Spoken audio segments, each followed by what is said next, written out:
Hello friend, स्वागत है आपका अपने इस यूट्यूब चैनल गब्या क्लासेस में।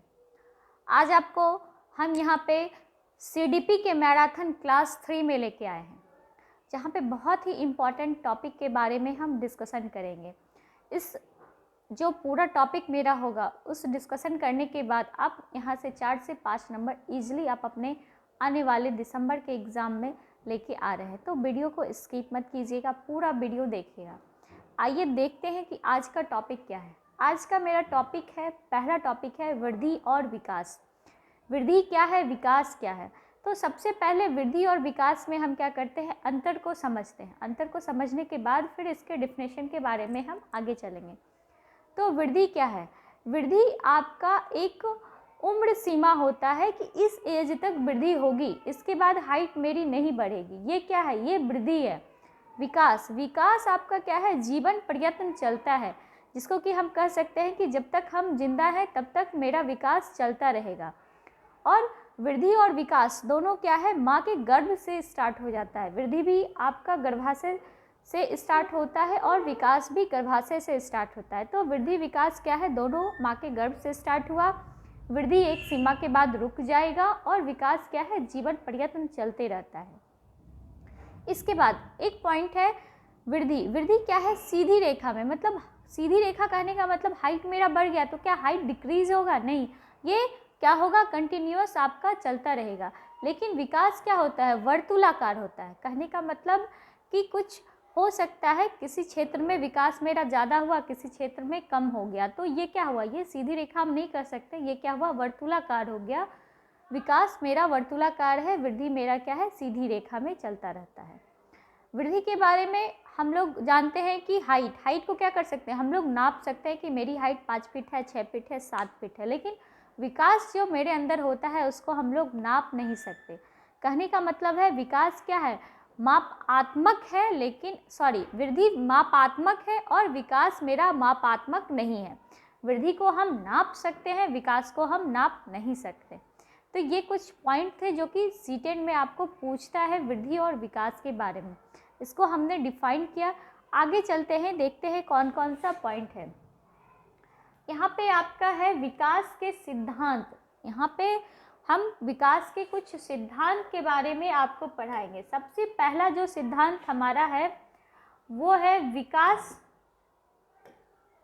निरंतरता का सिद्धांत। नाम देखिए, यहाँ पे निरंतरता है। निरंतरता से क्या तात्पर्य है, किसी भी व्यक्ति में विकास की प्रक्रिया गर्भावस्था से शुरू होकर मनोप्रांत लगातार चलती रहती है, अर्थात विकास रुकने वाली प्रक्रिया नहीं है। कहने का मतलब है निरंतर। अभी जस्ट हमने बताया कि विकास क्या है, आपका जब तक जीवित है तब तक विकास होगा। तो यहाँ पे भी ये लाइन है कि आपका क्या है, विकास रुकने वाली प्रक्रिया नहीं है, ये क्या है, कंटिन्यूअस चलता रहेगा। अगला देखते हैं कौन सा पॉइंट है। अगला है व्यक्तिगतता का सिद्धांत। हर बच्चे के विकास का पैटर्न अलग अलग होता है, सभी अपनी अपनी गति से विकास करते हैं। ऐसा व्यक्तिगत भिन्नता के कारण होता है। सबका हो सकता है कि मेरा मैथ अच्छा हो, आपका साइंस अच्छा हो, किन्हीं का एसएसटी अच्छा है। तो विकास क्या है, मेरा निरंतर चलता रहता है, ये रुकने वाली प्रक्रिया नहीं है। और सब व्यक्ति का, हर एक व्यक्ति का विकास क्या है, अलग अलग है। विकास रुक तो नहीं रहा है, ये तो क्लियर हो गया, ये क्या है, लगातार चल रहा है। उसके बाद क्या पॉइंट है, व्यक्तिक भिन्नता। विकास क्या है, हर एक व्यक्ति में अलग अलग है। तो जो हर एक व्यक्ति में अलग अलग है उसी को डिफाइन किया गया है व्यक्तिगतता।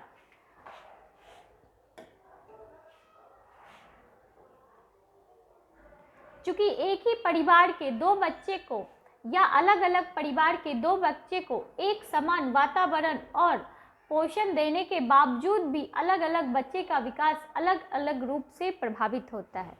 यहाँ पे क्या होगा, हर एक बच्चे का क्या है, रूप अलग अलग है, सबका चीज़ अलग अलग है, तो विकास भी यहाँ पे क्या है, अलग अलग है। कह सकते हैं कि एक ही माँ के गर्भ से लिया हुआ जुड़वा बच्चा, उसका भी क्या होगा, व्यक्तिक भिन्नता अलग अलग होगी, उसका भी विकास क्या होगा, अलग अलग होगा, एक समान बिल्कुल नहीं हो सकता।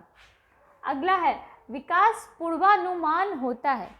पूर्वानुमान, क्लास में जब हम पढ़ाई देते हैं बच्चे को तो हमको अनुमान है कि मेरे क्लास में जो सीटेट के बच्चे हैं कौन 130 क्रॉस करने वाले हैं, कौन 130 होंगे और कौन 140 क्रॉस करेंगे।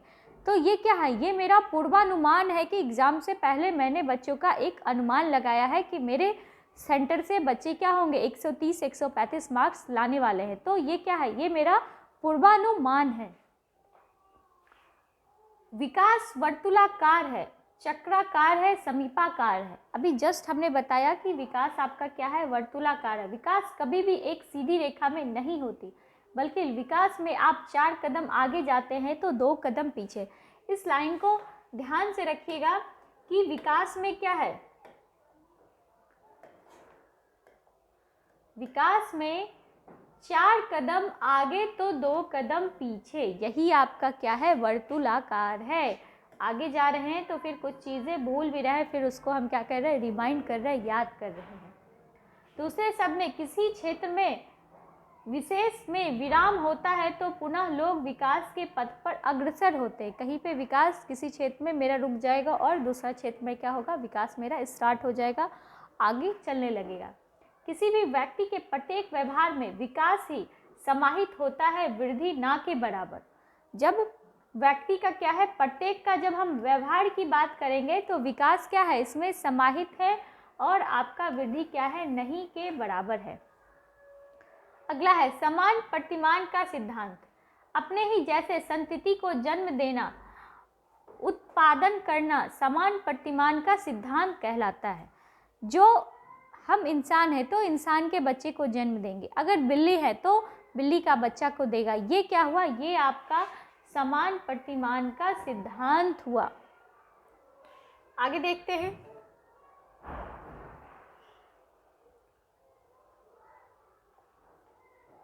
परिमार्जितता का सिद्धांत।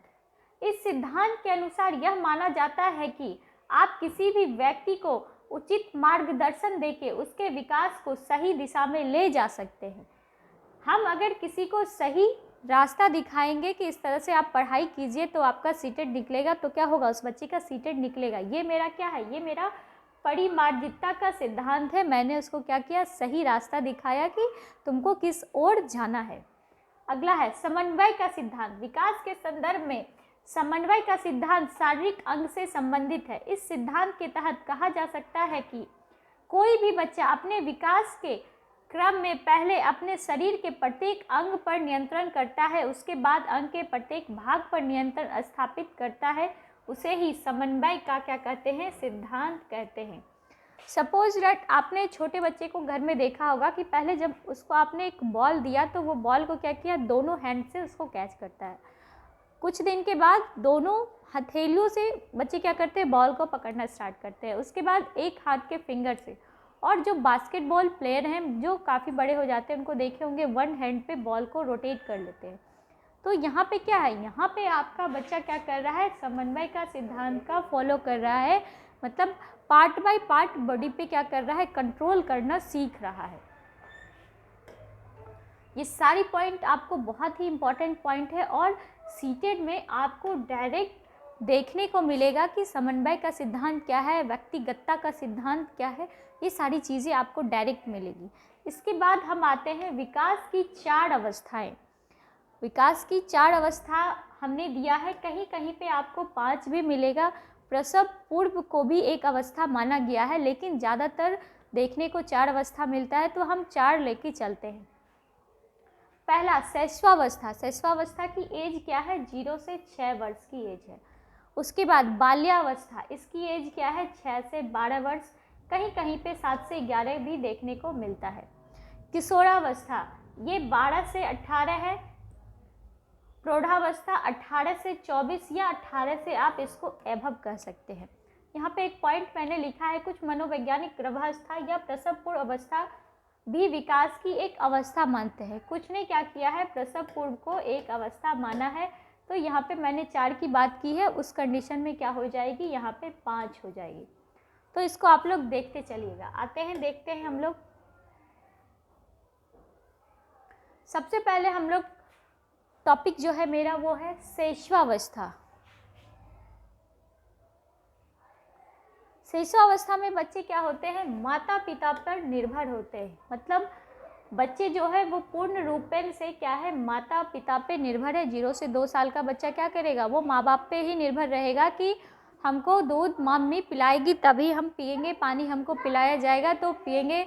अगर हमको सुसु आई है तो बेड पे बच्चे सुसु करते हैं, उसकी माँ ही या पापा या कोई भी फैमिली मेम्बर उसको चेंज करता है, वह बोल नहीं पाता। तो पूर्ण रूपेण यहाँ पे क्या है, वो बच्चा अपने माँ बाप पे आश्रित है। अगला है जिज्ञासा। यहाँ पे बच्चों में क्या होती है, जिज्ञासा होती है। लगभग 8 मंथ के बाद से, ठीक है, आपने बच्चों में देखा होगा कि चीज़ों को वो, ठीक है, चीज़ को वो पकड़ते हैं, छूते हैं, उनमें क्या है, जिज्ञासा की भावना है कि क्या चीज़ कैसे किया जाए, और उस बच्चे चीज़ को जानने को इच्छुक होते हैं। अगला है आत्म प्रेम की भावना। यहाँ पे बच्चे खुद को क्या कर रहे, अहम मान रहे, खुद से वो बहुत ज़्यादा प्यार करते हैं। उनको हर एक चीज़ की डर होता है कि हम गिर ना जाए, हमको चोट ना लग जाए, ऐसा चीज़ फीलिंग बच्चों में आती है। खिलौने की आयु और टॉय एज। क्वेश्चन आपको सीटेट पूछ सकता है कि टॉय एज किस अवस्था में होती है, तो आंसर होगा मेरा शिशुअवस्था 0 से 2 वर्ष। अगला पॉइंट है मेरा आगे का, बाल्यावस्था। बाल्यावस्था में बच्चे तार्किक चिंतन करना स्टार्ट कर देते हैं। 2 से 7 वर्ष तार्किक चिंतन बच्चे क्या किए, यहाँ पे स्टार्ट कर दिए। आरंभिक स्कूल की एज भी कहते हैं। क्वेश्चन आएगा आरंभिक स्कूल की एज किसे कहते हैं, तो बाल्यावस्था को कहते हैं। इसको गंदी अवस्था, डर्टी एज भी बोला जाता है। स्फूर्ति की अवस्था, स्मार्ट एज। यहाँ पे बच्चों में एक्टिविटी करने की ज़्यादा उत्सुकता होती है, बच्चे इस चीज़ को ज़्यादा पकड़ते हैं और कार्य करते हैं। खेलों की अवस्था, गेम स्टेज भी इसको बोला जाता है। इंग्लिश में इसलिए लिख दिए हैं क्योंकि कभी कभी हिंदी ना देके डायरेक्ट इंग्लिश में दे देगा गेम एज क्या है, डर्टी एज क्या है, तो इसको आप लोग माइंड में याद रखिएगा। संग्रह, स्टोरेज की प्रवृत्ति बच्चों में क्या हो जाती है, यहाँ से विकसित हो जाती है। बच्चे सारी चीज़ को यहाँ पे कैच करना स्टार्ट कर देते हैं। ट्रॉली समूह, जिसको कि गैंग एज भी कहते हैं। गैंग एज किस अवस्था में आता है, तो बाल्यावस्था में आता है। अनोखा काल भी इसको कहा जाता है। ये बच्चे इसको अनोखा काल भी कहते हैं। आगे का पॉइंट है किशोरावस्था। इसको सबसे कठिन या जटिल काल कहते हैं। संघर्ष, तनाव, आंधी तूफान और उलझन की अवस्था इसको बोलते हैं। इसमें एक पॉइंट बहुत ही इम्पोर्टेंट है, विषम लिंग की आकर्षण कब होती है, तो किशोरावस्था में विषम लिंग की आकर्षण होती है।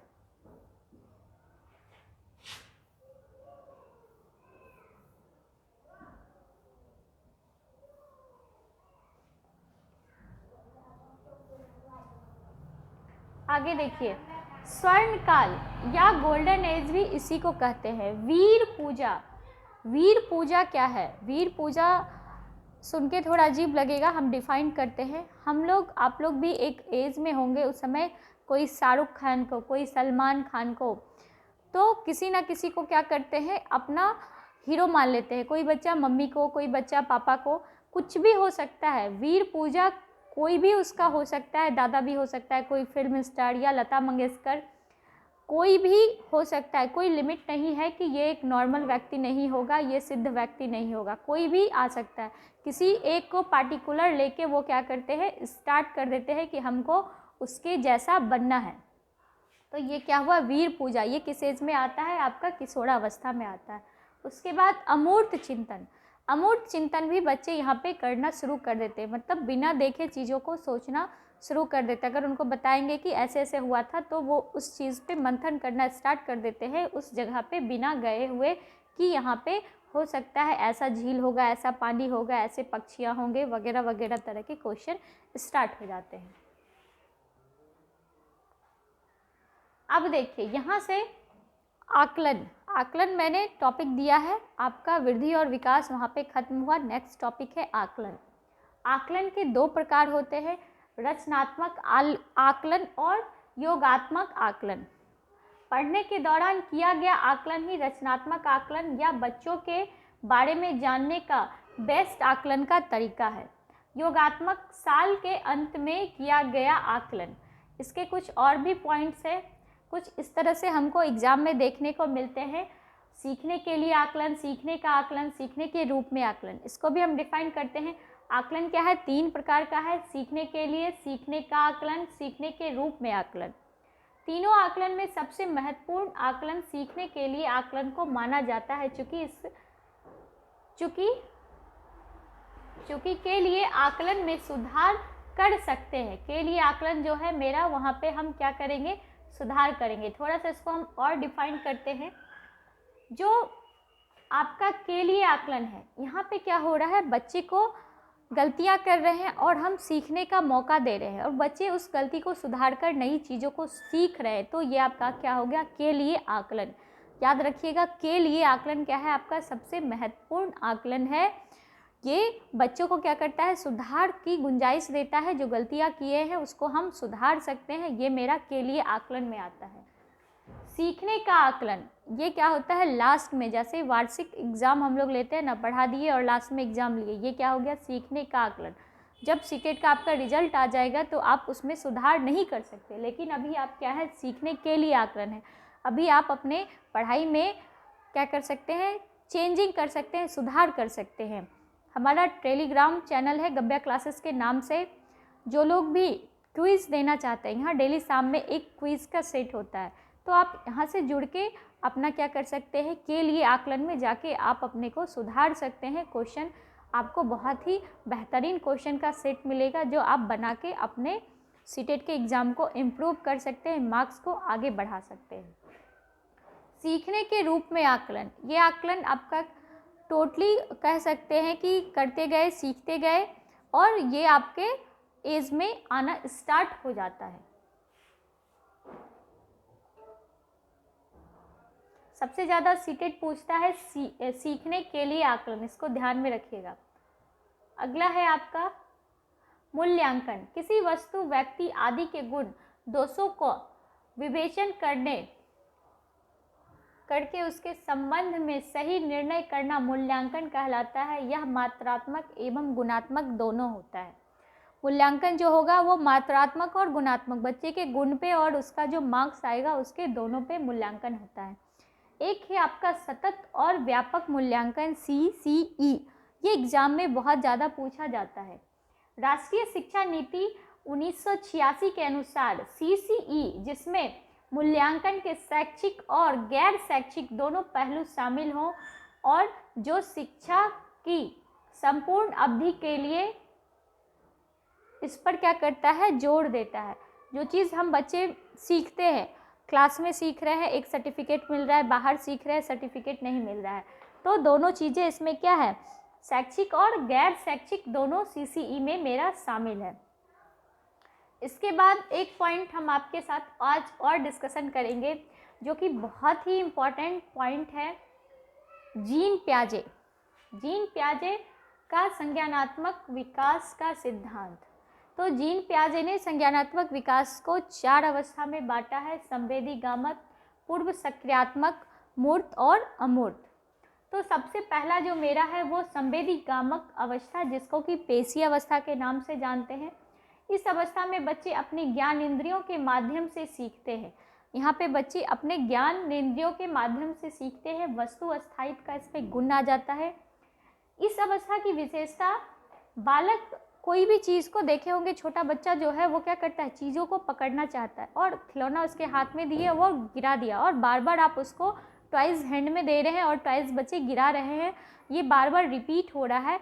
तो ये साउंड जो ट्वाइस गिरने पे साउंड क्रिएट होता है वो बच्चे को अच्छा लगता है, और वो बच्चे क्या करते हैं? इसी एज में क्रियाएं करते हैं, और इसको हम लोग सहज क्रिया बोलते हैं, क्योंकि बार बार ये रिपीट हो रहा है, इसलिए हिंदी में सहज क्रिया नाम दिया गया है। ये भी आपका इसी एज में आता है, 0 से 2 साल में।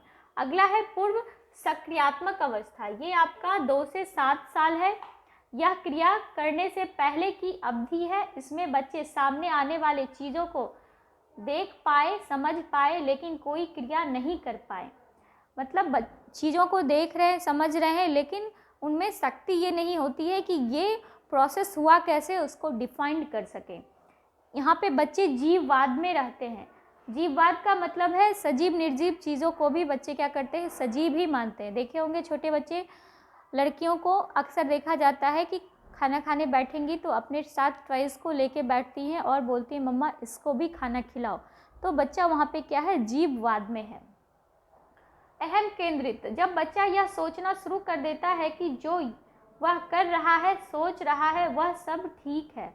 अहम केंद्रित बच्चा है यहाँ पे, क्यों? क्योंकि वो जो कार्य कर रहा है उसके अनुसार वो क्या है, सारा चीज़ सही है, गलत नहीं है।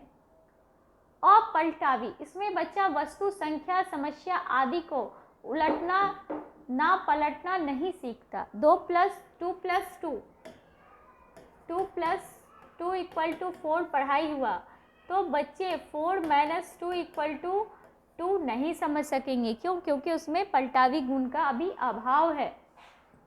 इसके बाद ही आपका मूर्त सक्रियात्मक अवस्था, ये आपका 7 से 11 है। इस अवस्था में बच्चों में अपलटावी गुण, जीववाद, मुद्रा, भार, संरक्षण, योग्यता आदि का गुण आ जाता है। मूर्त में ये सारी चीज़ें आपका क्या हो जाएगा, आना स्टार्ट हो जाएगा। यहाँ पे बच्चे क्रम को भी समझना स्टार्ट कर देते हैं कि 1 के बाद 2 होगा, या सीढ़ी हम इस तरह से चल रहे हैं, बड़ा छोटा क्या है, ये भी बच्चे सारा चीज़ यहाँ पे आपको बताना स्टार्ट कर देंगे। इस अवस्था में बच्चे अब कोई भी सतही चीज़ को देखकर मूर्ख नहीं बनते। अब बच्चे को बोल दीजिएगा चॉकलेट देके कि ये बिस्कुट है, बच्चा नहीं मानेगा। इससे पहले क्या है, चॉकलेट को अगर बिस्कुट हम डिफाइन करेंगे तो वो मान लेगा कि यही क्या है, बिस्किट है। लेकिन इस एज में बच्चा नहीं मानेगा, उसको चॉकलेट बिस्किट में फ़र्क समझ में आ चुका है, इसलिए इस चीज़ को नहीं मानेगा। उसके बाद लास्ट है आपका अमूर्त सक्रियात्मक अवस्था, ये क्या है, 11 से 15। इसमें बच्चे अमूर्त चीज़ों को सोचना प्रारंभ कर देते हैं, बिना देखे चीज़ों को समझ रहे हैं, बिना देखे उसका नॉलेज उनमें आ रहा है। सारा चीज़ अमूर्त सक्रियात्मक अवस्था में बच्चे करना स्टार्ट कर देते हैं। तो ये मेरा था आज का टॉपिक जो हमने आपके साथ डिस्कशन किया। और भी कुछ टॉपिक्स बचे हैं, छोटे छोटे वीडियो मैं आपके साथ लेके आ रही हूँ, क्योंकि लॉन्ग वीडियो एक साथ देखना शायद बोरिंग फील करते हैं। तो छोटा छोटा वीडियो है, आप लोग स्किप बिना किए क्या करते हैं, इसको पूरा देखते हैं। हमको सीटेट के पहले क्या करना है, सीडीपी में 30 में 30 अंक लाना है, तो वो सारा वीडियो के माध्यम से होगा। जो मेरे इससे पहले वाले वीडियो नहीं देखे हैं तो उसको जाके ज़रूर देखिएगा। जो लोग मेरे इस चैनल को सब्सक्राइब नहीं किए हैं वो इस चैनल को सब्सक्राइब कीजिए, बेल आइकन को दबाइए और ज़्यादा से ज़्यादा अपने दोस्तों के साथ शेयर कीजिए। धन्यवाद।